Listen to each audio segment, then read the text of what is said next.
할렐루야. 금요 저녁 예배 오신 성도님 모두를 사랑하고 축복합니다. 제가 기도하고 금요 예배를 시작하도록 하겠습니다. 기도하겠습니다. 나의 아버지, 나의 하나님, 주님만을 바라봅니다.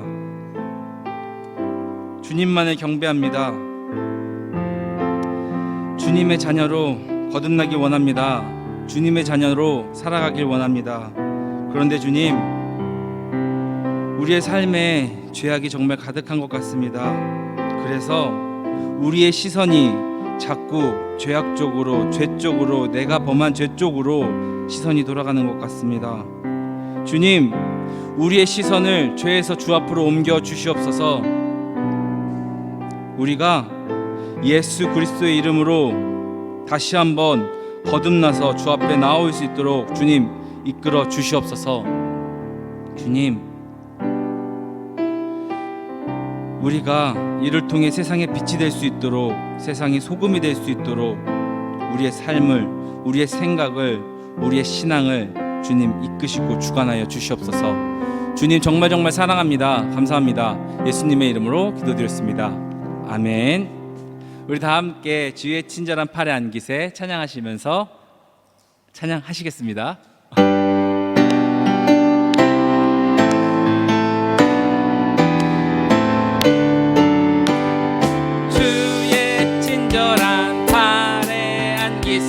우리 맘이 평안하리니 항상 기쁘고 복이 되겠네. 영원하신 팔에 안기세. 주의 팔에, 그 크신 팔에 안기세. 주의 팔에, 영원하신 팔에 안기세. 날이 갈수록 주의 사랑이 두루 광명하게 비치고 천성 가는 길 편히 가리니 영원하신 팔에 안기세. 주의 팔에, 그 크신 팔에 안기세. 주의 팔에, 영원하신 팔에 주의 보좌로 나아갈 때에 기뻐 찬미 소리 외치고 겁과 두려움 없어지리니 영원하신 팔에 안기세. 주의 팔에, 그 크신 팔에 안기세. 주의 팔에, 다 처음부터 찬양하시겠습니다.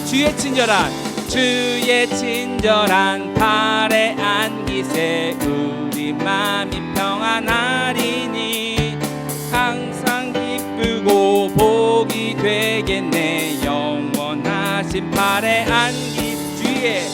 주의 팔에, 그 크신 팔에 안기세. 주의 팔에, 영원하신 팔. 날이 갈수록 주의 사랑이 두루 광명하게 비치고 천성 가는 길 편히 가리니 영원하신 팔에 안기세. 주의 팔에, 그 크신 팔에 안기세. 주의 팔에, 영원하신 팔. 3절입니다. 주의 보좌로 나아갈 때에 기뻐 찬미 소리 외치고 겁과 두려움 없어지리니 영원하신 팔에 안기세.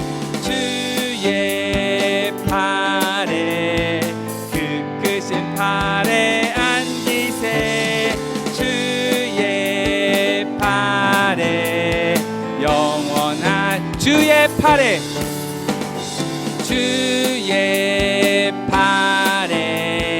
그 크신 팔에 안기세.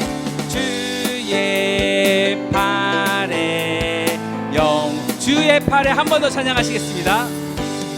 주의 팔에 그 크신 팔에 안기세 주의 팔에 영원 호산나 호산나 호산나 호산나 호산나 높은 곳에서 호산나 호산나 호산나 높은 곳에서 주의 이름 높여 다 찬양하라 귀하신 주 나의 하나님 호산나 처음부터 찬양하시겠습니다. 호산나 호산나 호산나 호산나 높은 곳에서 호산나 호산나 호산나 높은 곳에서 주의 이름 높여 다 찬양하라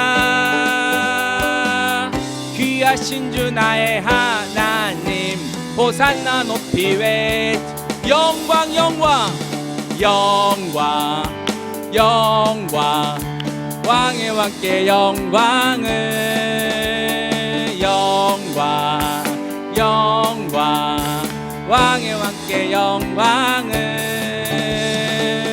주의 이름 높여 아멘 다 찬양하라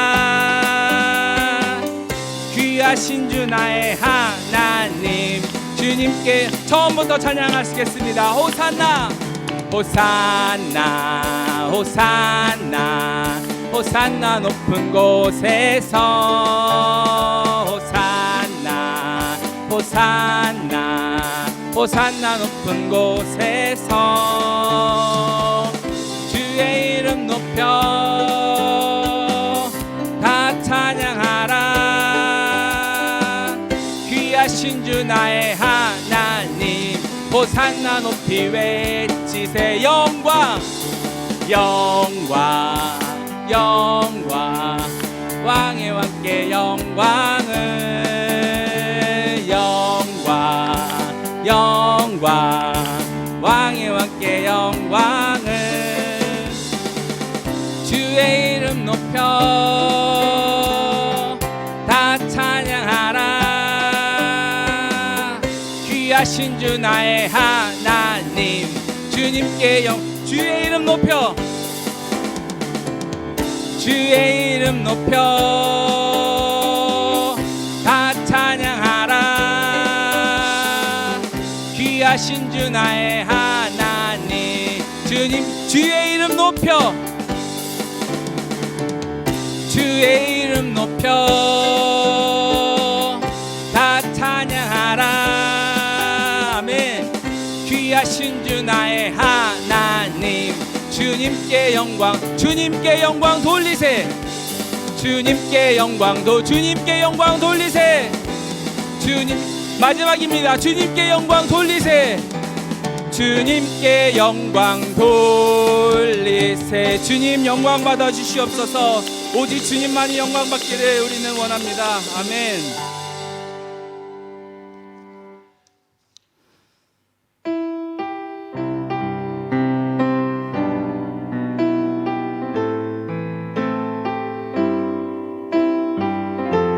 함께 진심으로 주님 찬양하시겠습니다. 나의 피난처 예수 나의 피난처 예수 의지해요 나의 피난처 예수 의지해요 나의 가는 길에 거센 바람 몰아쳐와도 나의 피난처 예수 처음부터 찬양하시겠습니다. 나의 피난처 예수 나의 피난처 예수 의지해요 나의 피난처 예수 의지해요 나의 가는 길에 거센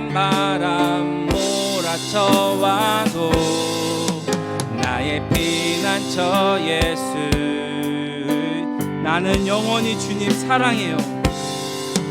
나는 영원히 주님 사랑해요. 아멘. 나는 영원히 주님 사랑해요. 세상 어떤 것도 나의 사랑 끊을 수 없네. 나의 영원히 주님 사랑해요. 아바 아버지 나를 사랑하시니 나의 모든 것 주께 드려요. 아버지 내가 여기 있으니 주님 영광 위하여서 아버지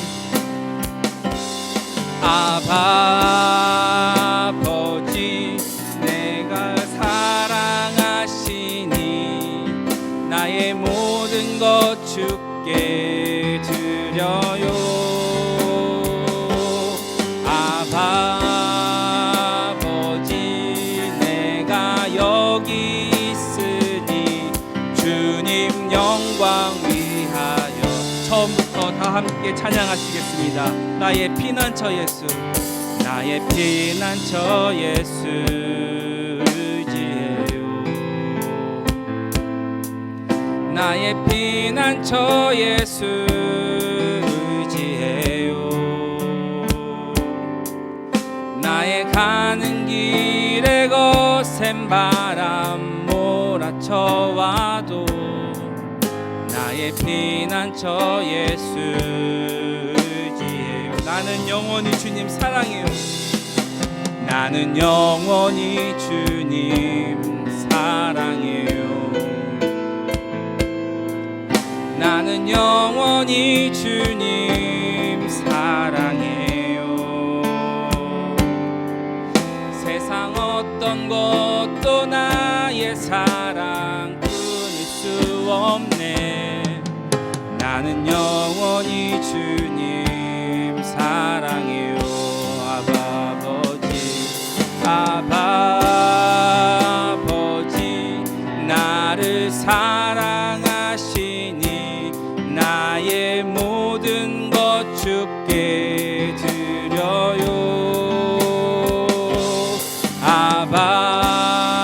아버지 내가 여기 있으니 주님 영광 위하여 서주세요. 아버지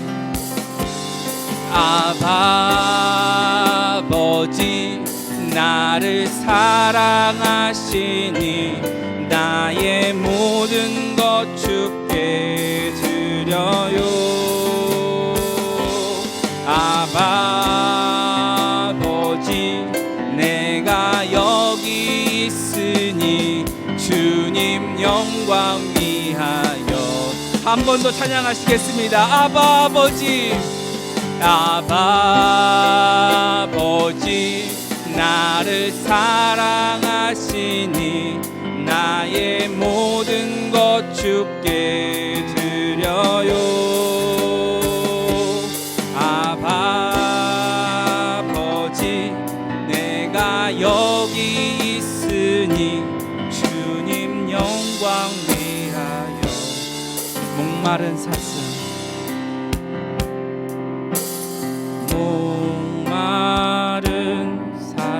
시내 물을 찾아 헤매이듯이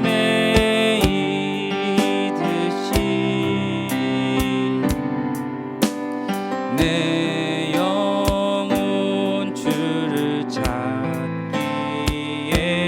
갈급하나 네가 목마른 사슴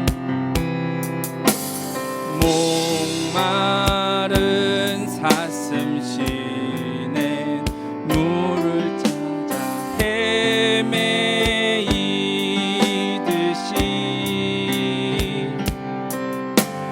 내 영혼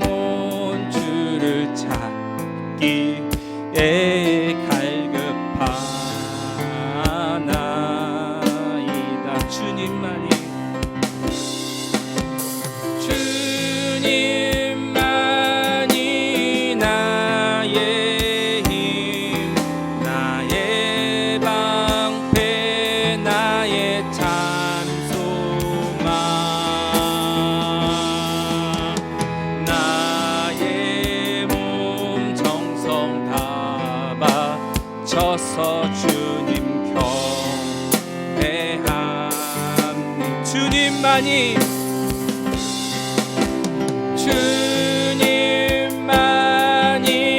나의 힘, 나의 방패, 나의 찬송망,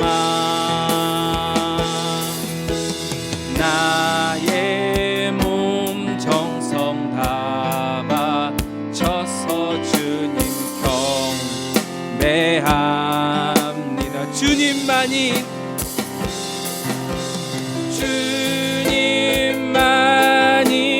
나의 힘, 나의 방패, 나의 찬송망, 나의 몸 정성 다 바쳐서 주님 경배함. 그렇습니다. 주님, 우리는 우리의 몸을, 우리의 마음을 주님께 바칩니다. 주님, 우리가 바치오니 이 예배에 함께하여 주시옵소서.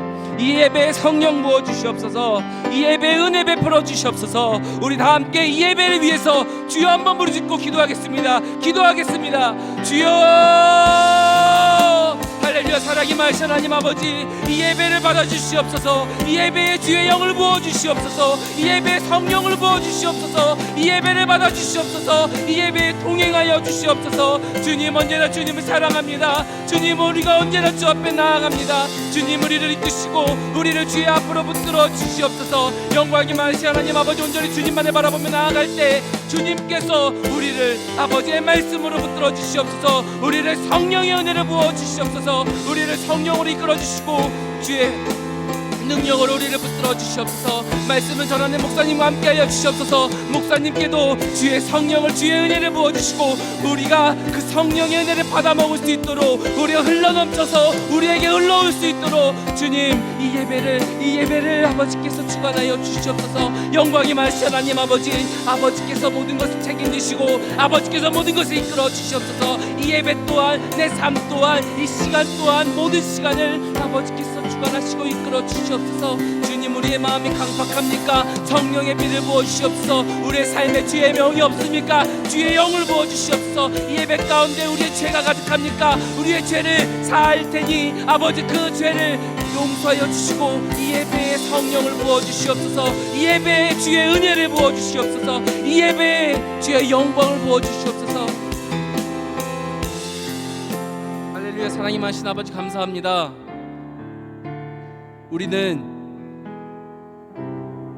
우리가 주 앞에 나아가니 주님, 언제나 우리를 붙들어 주시옵소서.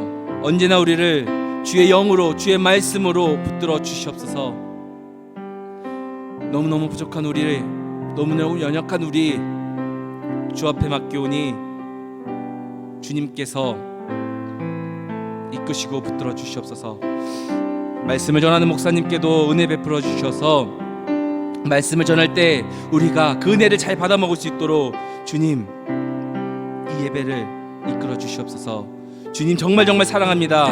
정말 감사합니다. 예수님의 이름으로 기도드렸습니다. 아멘.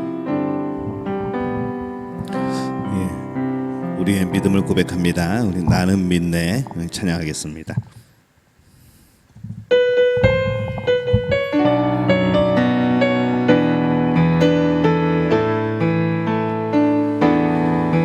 내게 허락하신 시련을 통해 나의 믿음 더욱 강하게 자라나고 험한 산과 골짜기 지나는 동안 주께 더 가까이 나를 이끄시네. 내가 겪는 시험이 어렵고 힘겨워도 내 주님보다 크지 않네. 내 앞에 바다가 갈라지지 않으면 주가 나로 바다 위 걷게 하리. 나는 믿네. 주의 능력으로 내 삶 새롭게 되리. 나는 믿네. 주의 능력으로 담대히 나가리라. 주와 함께 싸워 승리하리라. 날마다 믿음으로 나 살아가리. 내게 허락하신 시련을 통해 나의 믿음 더욱 강하게 자라나고 험한 산과 골짜기 지나는 동안 주께 더 가까이 나를 이끄시네. 내가 겪는 시험이 어렵고 힘겨워도 내 주님보다 크지 않네. 내 앞에 바다가 갈라지지 않으면 주가 나로 바다 위 걷게 하리. 나는 믿네. 주의 능력으로 내 삶 새롭게 되리. 나는 믿네. 주의 능력으로 담대히 나가리라. 주와 함께 싸워 승리하리라. 날마다 믿음으로 나 살아가리. 나는 믿네. 나는 믿네. 주의 능력으로 내 삶 새롭게 되리. 나는 믿네. 주의 능력으로 담대히 나가리라. 주와 함께 싸워 승리하리라. 날마다 믿음으로 나 살아가리. 아멘. 오늘 함께 나누실 말씀은 신약성경 갈라디아서 5장 24절 말씀입니다. 신약성경 갈라디아서 5장 24절 말씀.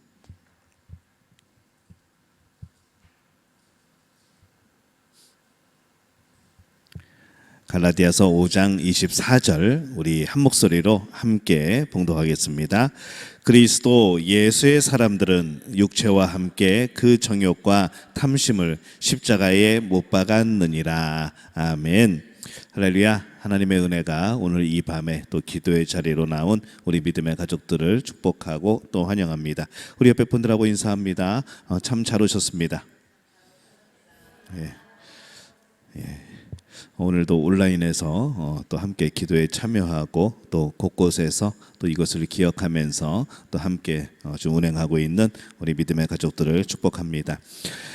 예수님의 제자는 누구인가 하면은 예수님을 따르는 사람을 예수님의 제자라고 말을 합니다. 그렇다면 우리는 어떻게 예수님을 따르는 제자의 삶을 살 수가 있을까 생각해 보면은 방법은 여러 가지가 있겠죠. 우리가 성경 공부를 하기도 하고 기도도 하고 어려운 사람을 구제하고 또 예수님을 이렇게 나타내는 그러한 일들을 하면은 예수님의 제자이지 않을까라는 그런 생각을 하게 됩니다. 근데 이 성경을 가만히 읽다 보면은 예수님의 제자가 되는 길은 따로 있다고 말씀을 합니다. 그래서 어떻게 말씀을 하는가 하면은 마태복음 16장 24절에서 25절 말씀에 보면은 이렇게 말씀을 하시죠. 우리 함께 읽을까요? 이에 예수께서 제자들에게 이르시되 누구든지 나를 따라오려거든 자기를 부인하고 자기 십자가를 지고 나를 따를 것이니라. 누구든지 제 목숨을 구원하고자 하면 잃을 것이요 누구든지 나를 위하여 제 목숨을 잃으면 찾으리라. 아멘. 예수님을 따르려면 어떻게 해야 된다고 말씀을 합니까? 자기를 부인하고 십자가를 져야 된다라고 말씀을 합니다. 이 말씀은 우리가 제자인가 아닌가 하는 기준이 예수님의 말씀에 의하면은 내 자신을 부인하고 자기 십자가를 졌느냐 안 졌느냐 여기에 따라서 네가 내 제자가 되느냐 안 되느냐 구별이 된다는 것이죠. 우리의 생각과는 참 다릅니다. 우리는 뭔가 열심히 하고 뭐 공부하고 막 정말 교회 사역 열심히 하고 이러면은 예수님의 제자가 되어질 것 같은데 이 예수님의 제자의 기준은 전혀 다른 것이죠. 자기를 부인하고 자기 십자가를 지고 있는가 그 여부에 따라서 너는 내 제자다 너는 아닌 것 같아 라고 말씀하신다는 겁니다. 자기를 부인하고 자기 십자가를 지라는 것은 예수님이 십자가에서 죽으신 것처럼 우리 자신도 죽었다는 사실을 분명히 알라는 그런 말씀입니다. 한번 고백해 볼까요? 나는 이제 죽었습니다. 예. 다들 죽었다고 말하지만 정말 죽은 것인지 나는 이제 죽었습니다 라는 고백이 분명한 사람이 예수님을 따를 수 있다는 것이죠.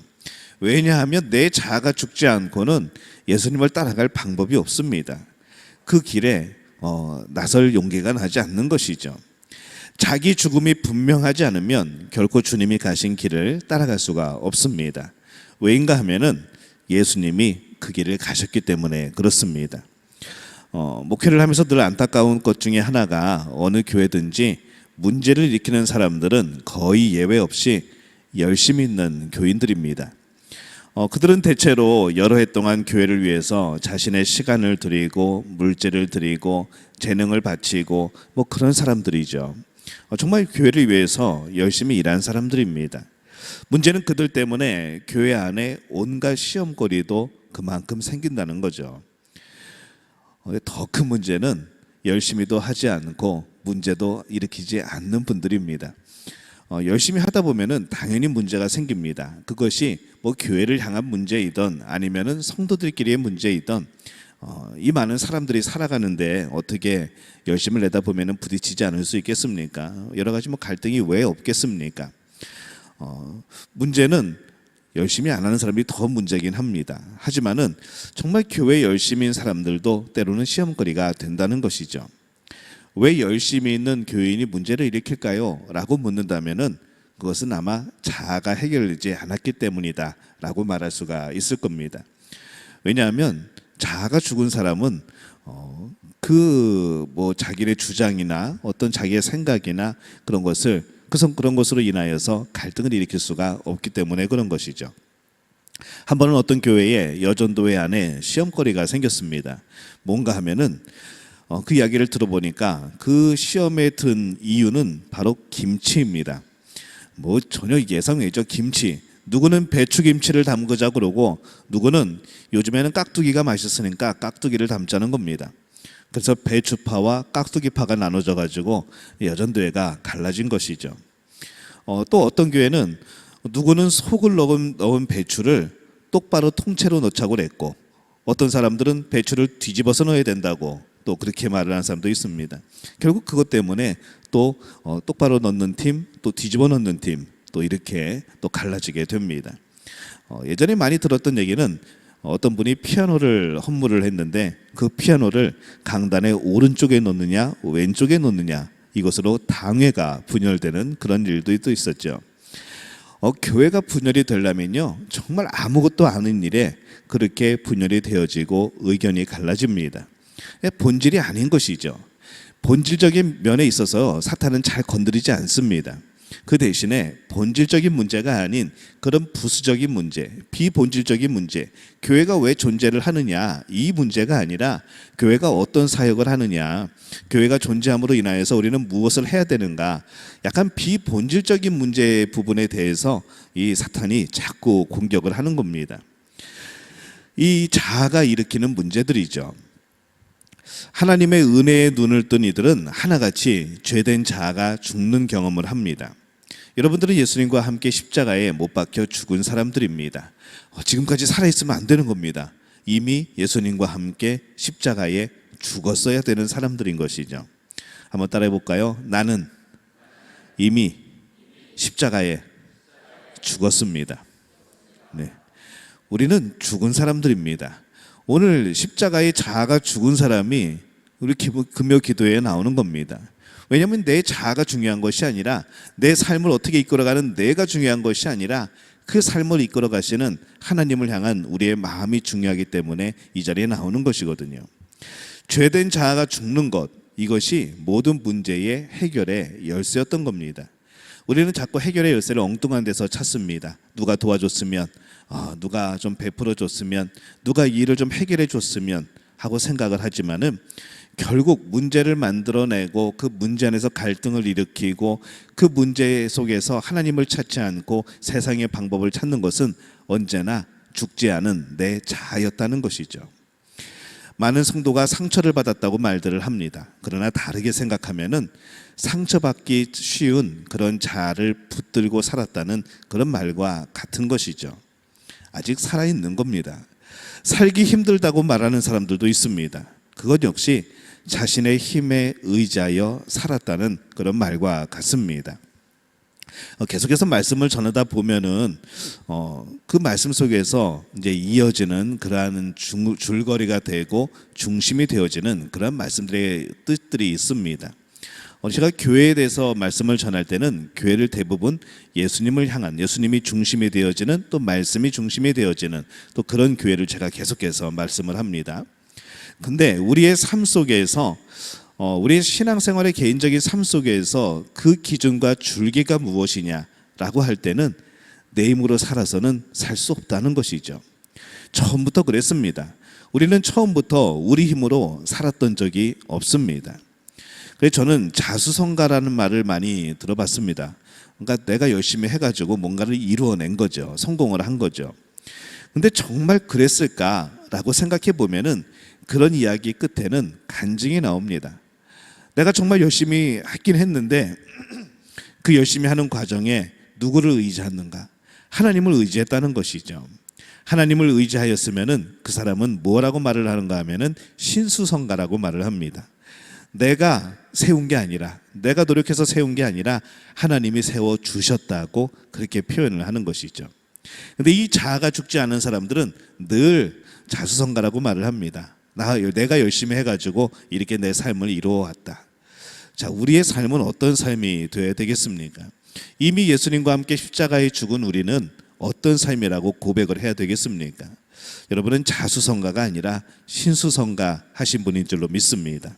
여러분의 손으로 세운 것이 아니라 바로 하나님의 손으로 여러분의 삶을 세운 것임을 기억하시기를 바랍니다. 왜냐하면 이미 여러분들은 예수님과 함께 십자가에 못 박혀 죽었습니다. 죽은 사람이 자꾸 말을 하는 거죠. 내가 열심히 해서 세웠어. 내가 죽은 사람이 말을 하는 겁니다. 내가 열심히 해서 지금 우리가 이렇게 되었어. 내가 열심히 살아서 이렇게 되었어. 죽은 사람이 말을 하는 것이죠. 그게 무슨 의미가 있습니까? 죽은 사람은 한 가지밖에 없습니다. 하나님의 역사하심에 따라 하나님이 주셔서 이렇게 되었다라는 겁니다. 그래서 내 자아를 존중하고 내 자아를 너무 신격화하고 내 자아를 너무 높이 세우는 사람들은 결국에는 그 영광이 자기에게 옵니다. 하지만은 하나님을 기억하고 나는 십자가에 죽었습니다 라고 고백하는 사람들은 그 영광이 하나님께 가게 되는 것이죠. 신앙인은, 예수님의 제자는 영광을 하나님께 돌리는 사람들인 줄로 믿습니다. 정말 자기만 믿고 살아온 사람들은요, 어떻게 보면 좀 불행합니다. 왜냐하면 자기 자신밖에는 그 자신을 책임질 사람이 없었다는 이야기입니다. 대부분 어려운 환경 속에서 살죠. 여러 가지 힘든 상황, 말도 안 되는 어려운 상황 속에서 살면서 그렇게 정말 아둥바둥 살면서 이를 악물고 살면서 결국에는 성공을 했습니다. 근데 그 사람이 살아가면서 무엇을 느끼고 무엇을 배웠을까요? 남의 말 잘 듣지 않습니다. 자기가 성공을 했기 때문에 자기의 방법, 자기의 생각, 자기의 뜻, 그것만 생각하는 것이죠. 이렇게 했더니 성공했다라는 겁니다. 근데 하나님의 능력으로 하나님이 주신 것으로 성공하신 분들은 표현이 다릅니다.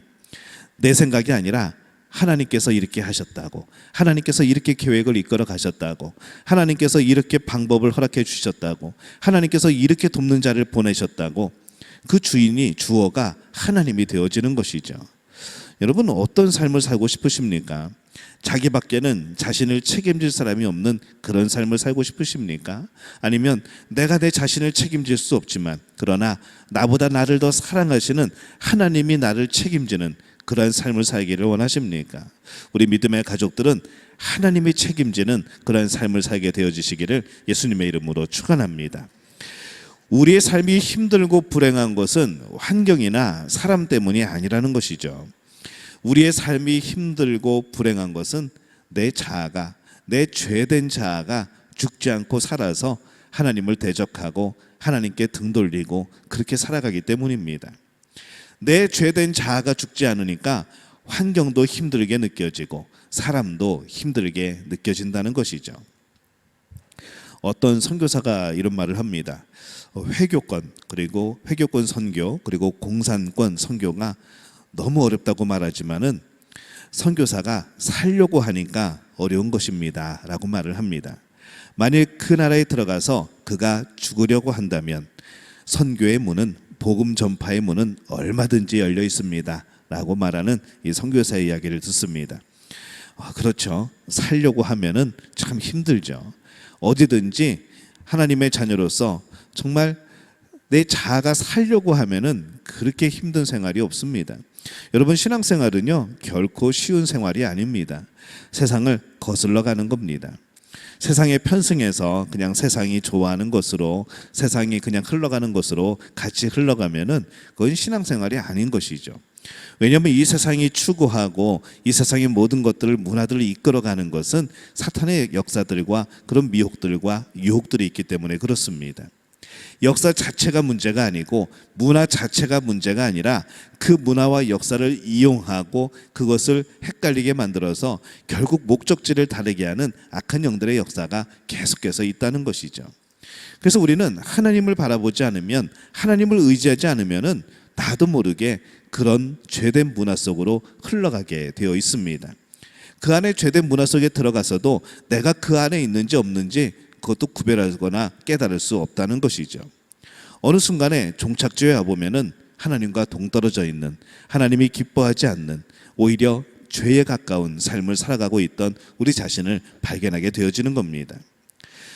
우리의 자아가 살아가는 것이 중요한 것이 아니라, 우리의 자아가 세상에 편승해서 살아가는 것이 중요한 것이 아니라, 내 죄된 자아는 죽고 나를 운전하시고 나의 삶에, 나의 인생의 배에 선장이 되시는 예수님께 우리의 인생을 맡겨야 된다는 것이죠. 선장이 아무리 배 위에서 키를 돌려도 배가 자기 멋대로 가려고 하면은 그 선장이 돌리는 게 무슨 의미가 있습니까? 우리가 근데 그렇게 자주 살아간다는 것이죠. 예전에 놀이동산 가면은 그래도 좀 이제 나이가 있는 이제 친구들이 타는 놀이기구는 핸들을 꺾으면은 핸들을 꺾은 대로 갑니다. 뭐 범퍼카나 그런 거는 내가 핸들을 꺾으면 그 방향으로 가죠. 근데 정말 어린아이들이 타는 놀이기구는요, 핸들을 아무리 돌려도 움직이지 않습니다. 그 자동차는 이미 갈 길이 정해져 있는 것이죠. 그래서 핸들을 아무리 돌려도 그냥 모양으로만 있는 거고, 그거 아무리 돌려도 자동차가 그 방향으로 가지 않습니다. 그런 것과 마찬가지죠. 우리가 주인이 되어서 가다 보면은 결국에는 우리는 죄를 향해 갈 수밖에 없습니다. 하나님이 내 삶을 이끌어 주셔야 되죠.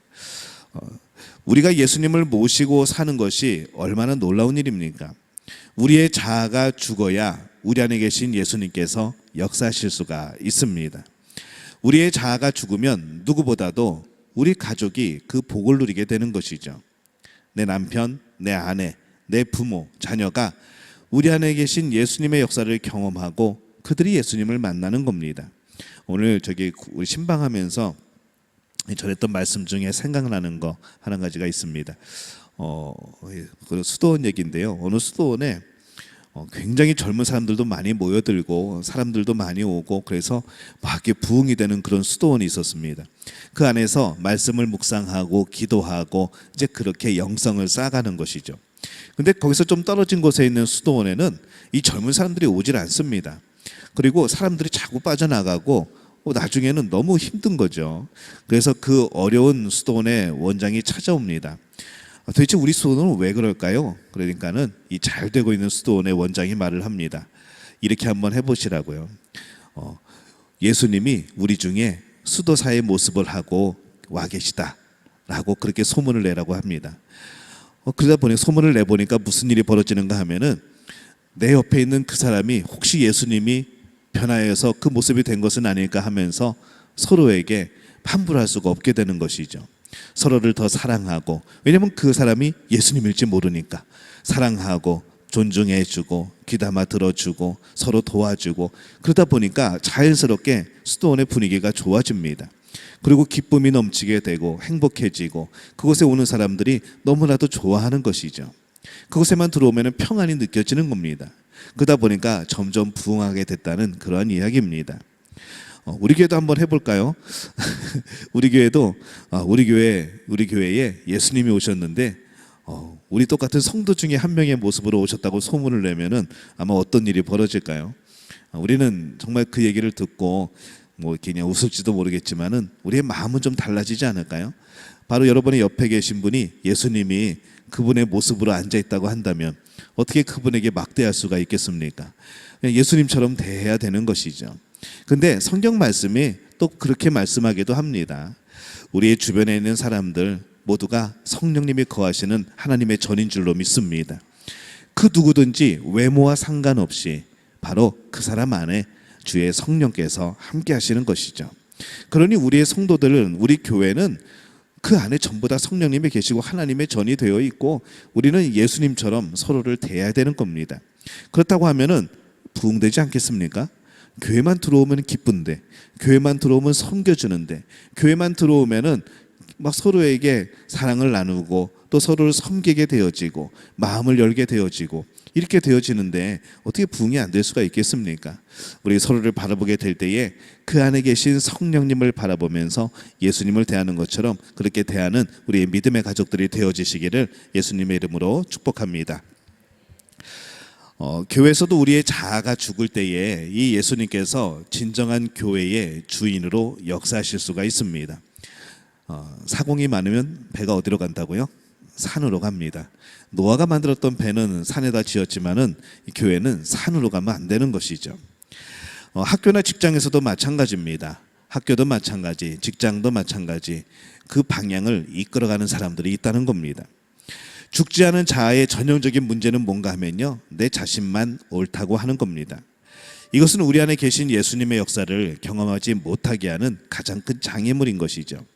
예수님의 역사를 경험하지 못하게 하는 그 큰 장애물이 바로 내 자신이라는 겁니다. 그 누가 아니라 내 자신이라는 것이죠. 하나님께서는 이 사사시대에 이스라엘 백성들의 문제를 이 한마디로 규정을 짓습니다. 사사기 21장 25절 말씀에 보면은 우리 함께 읽어볼까요? 그때에 이스라엘에 왕이 없으므로 사람이 각기 자기의 소견에 옳은 대로 행하였더라. 지옥이죠. 저게 바로 지옥의 모습입니다. 이스라엘에 왕이 없으므로, 우리에게 왕이 없으므로 사람이 각기 자기의 소견에 옳은 대로 행하였더라. 우리 죄된 자아는 아무리 결정을 하고 아무리 계획을 세우고 아무리 뭔가를 하려고 해도 결국 죄로 향할 수밖에 없습니다. 이스라엘 백성들은요, 하나님이 왕이었습니다. 근데 이스라엘 백성들이 하나님을 포기하죠. 하나님이 왕인 건 알겠는데, 하나님이 우리를 사랑하시는 건 알겠는데, 하나님 그 안 보이는 왕 말고 좀 보이는 인간의 왕을 좀 주십시오라고 간청을 하죠. 결국 그렇게 된 이제 왕이 처음에 이제 사울 왕이 그렇게 세워지게 되어집니다. 그 전에는 또 사사들이 그런 왕과 제사장의 역할을 같이 하죠. 근데 이 규정이 이겁니다. 그때에 이스라엘에 왕이 없으므로 사람이 각기 자기의 소견에 옳은 대로 행하였더라. 하나님이 없는 삶, 하나님이 내 삶의 주인이 되지 않고 왕이 되지 왕이 되지 않는 그 삶은 결국에는 내 소견에 옳은 대로 살아갈 수밖에 없다는 것이죠. 그게 행복하겠습니까? 그게 잘 되겠습니까? 안 된다는 것이죠. 오히려 하나님이 내 주인이 아닌데, 오히려 하나님이 나의 왕이 아닌데 뭔가 잘 되면은 여러분 긴장하셔야 됩니다. 그거 정상이 아닌 것이죠. 내가 하나님께 간구하지 않았는데 뭔가 막 주어진다. 긴장하셔야 되는 겁니다. 야, 이게 하나님이 주시는 건가? 긴장하셔야 된다는 것이죠. 내가 하나님께 구하고 간구하고 하나님이 나에게 심어주신 꿈과 비전이 이루어지는 것, 이것은 정말로 놀라운 복입니다. 하지만은 그렇지 않은데 뭔가 채워졌을 때 그것은 하나님의 또 다른 계획이 있거나 아니면은 하나님이 주신 게 아닐 수 있다는 것이죠. 그래서 우리의 삶의 기준은 복이 아니라는 겁니다. 뭔가 물질이 주어지고 뭔가 형통해지고 뭔가 손대는 것들이 잘 되어지고 이것이 주인이 아니라는 것이죠. 우리에게 정말 중요한 것은 그것이 하나님이 원하는 것인가 아닌 것인가, 이것이 가장 중요한 겁니다. 그래서 오늘 신방에서 나온 두 가지 말씀, 강영준 전사님 뭐라고 했죠? 하나님이 나의 말씀이 나의 전 재산. 예. 오늘 강현정 목사님은 주제가 그거였습니다. 하나님의 말씀이 나의 전 재산. 하나님으로 인해서 주어지는 부수적인 게 재산이 아니고 하나님의 말씀 그 자체가 능력이고 그것이 지혜이고 그것이 나의 재산이라는 것이죠. 우리 송혜진 권사님은 오늘 뭐라고 그랬죠? 여호와를 경외함이 나의 보배라. 예. 송혜진 권사님의 주제는 오늘 그거였습니다. 여호와를 경외하는 것, 그것이 이미 나의 보배라는 것이죠. 하나님이 나의 보배가 이미 보배이고 하나님을 경외하는 그 삶 자체가 이미 보배로운 삶이라는 겁니다. 보배가 뭡니까? 바라만 봐도 즐거운 것, 바라만 봐도 기쁨이 솟아나는 것, 바라만 봐도 마음이 평안해지는 것, 그거를 보배라고 합니다. 워낙 소중히 여기기 때문에, 워낙 가치 있게 여기기 때문에 그렇게 좋은 것이죠. 근데 그분이 하나님이라면, 그리고 그 하나님을 섬기는 내 마음이 보배가 되어진다면 하나님이 얼마나 기뻐하시겠습니까? 하나님이 얼마나 품으시겠습니까? 우리가 그런 삶을 살아야 됩니다. 내 소견에 옳은 대로 살아가는 것이 아니라 하나님의 소견에 옳은 대로 살아가는 것이 진정한 복입니다. 로마서 8장 7절 말씀에 보면은 이렇게 말씀을 합니다. 육신의 생각은 하나님과 원수가 되나니 이는 하나님의 법에 굴복하지 아니할 뿐 아니라 할 수도 없습니다. 이 말씀처럼 우리의 생각과 소견은 하나님의 뜻을 늘 거스르게 되어 있습니다.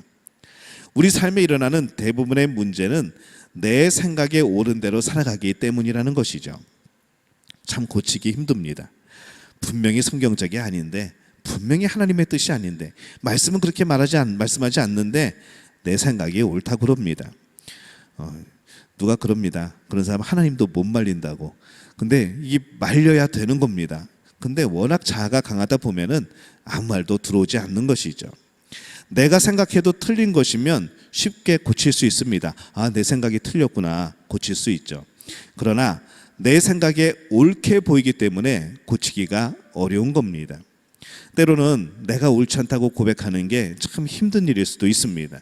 왜냐하면 내가 옳지 않다고 인정하는 그 순간에 내가 살아온 시간들이 아무런 의미가 없게 되어져 버릴 수도 있습니다. 내 생각이 틀렸다고 말하게 될 때에 내가 쌓은 많은 것들이 무너지는 경험을 할 수도 있습니다. 그럼에도 불구하고 내 생각이 틀렸다, 하나님이 옳으시다 라고 말할 수 있다면 그 인생은 그 이전보다도 훨씬 복된 인생이라는 것이죠. 여러분, 부부가 왜 싸웁니까? 자신이 잘못했다고 하면서 싸우는 부부는 없습니다. 아, 여보 내가 잘못했어. 아니야 내가 잘못했어. 아니 내가 잘못했다니까. 이 장관은 내가 잘못했다는데 왜 자꾸 그래 하면서 싸우는 부부는 없다는 거죠. 왜 싸울까요? 남편의 이야기를 들어보면 아내가 잘못한 것이고 아내의 이야기를 들어보면 남편이 잘못한 겁니다. 그래서 싸우는 겁니다. 각자의 이야기를 들어보면 아무도 잘못한 사람이 없습니다.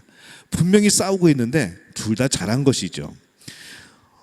자신의 생각이 옳다고 여기는 자아는 결국에는 싸우게 될 수밖에 없습니다. 교회 안에서 갈등과 싸움이 생기는 것도 마찬가지입니다. 누구도 교회가 잘못되라고 싸우는 사람이 없습니다. 문제는 모두가 자기들의 생각하는 대로 해야만 교회가 잘 된다고, 자기들이 생각하는 대로만 해야만 교회가 부흥된다고 고집하기 때문이라는 것이죠.